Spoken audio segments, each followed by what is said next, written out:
Hello, and welcome to Voices.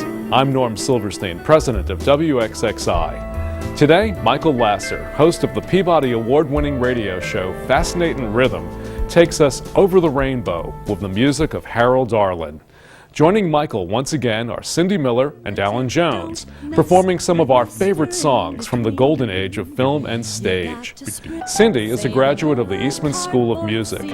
She performs with the Gap Magione Big Band and receives rave reviews for her own musical review shows. Alan Jones is also a graduate of the Eastman School of Music and continues to perform as a guest artist with the Rochester Philharmonic Orchestra and the Brockport Symphony. So put on your dancing shoes as we join Michael Lasser for Over the Rainbow, the songs of Harold Arlen. Good afternoon. We're going to do an hour, perhaps a little more, of Harold Arlen with his three best-known lyricists, his most important lyricists, the lyricists he worked with most often, Ted Keeler, Yip Harburg, and Johnny Mercer.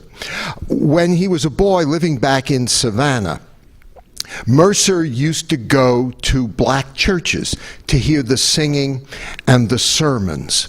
And one day, many years later, while he was in Hollywood, where he spent much of his career, he heard Harold Arlen whistling a little offbeat rhythm tune, and hearing it brought all those memories of Savannah back to him. And so he wrote a lyric to that melody using the cadences of a Southern black preacher. In fact, that preacher that he was particularly fond of once gave a sermon called Accentuate the Positive.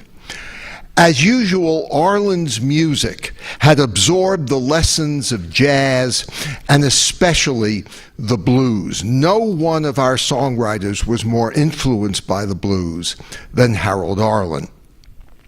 But like all the great songwriters who were constantly stealing, to be impolite, learning from others, what Arlen did in particular was take the rhythms of black music and make it distinctively his own. George Gershwin did the same thing. Irving Berlin did the same thing.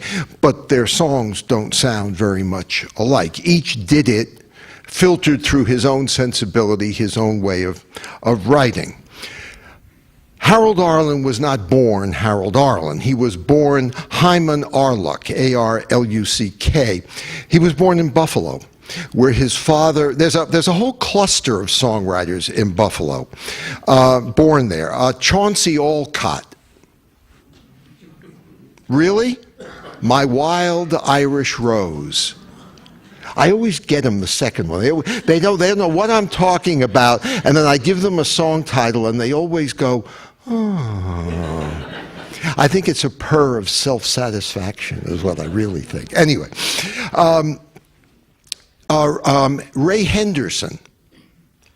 See, it's happening again.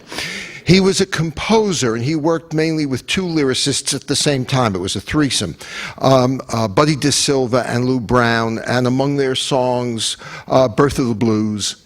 Very important in setting the sound of the 20s. Also a man named Jack Yellen. See?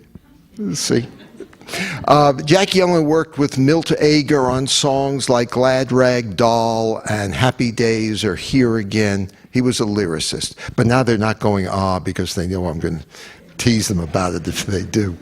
And of course, the most important of them, Arlen. His father was a cantor, and he had a job in Buffalo, and so young Harold, or Hyman, was raised there.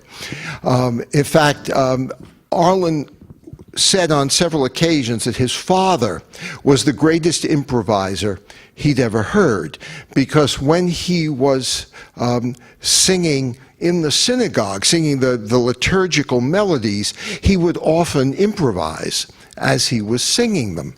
And Arlen was enormously impressed